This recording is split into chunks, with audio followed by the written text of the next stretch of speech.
My client was spending 2 hours every day just searching for AI news to post on his website. I automated the entire thing in 2 days. Let me show you how.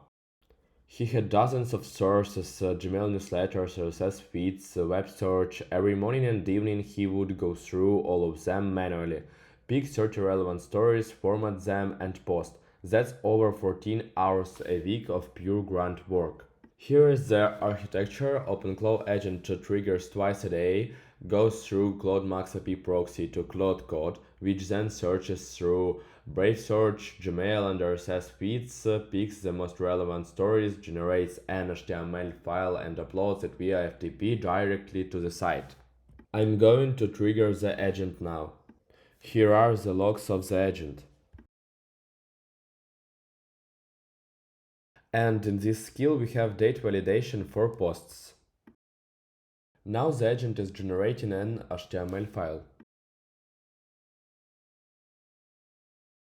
He is uploading the file via FTP to the site. That's it, zero manual work, runs automatically twice a day, took me 2 days to build. Subscribe for weekly AI automation videos.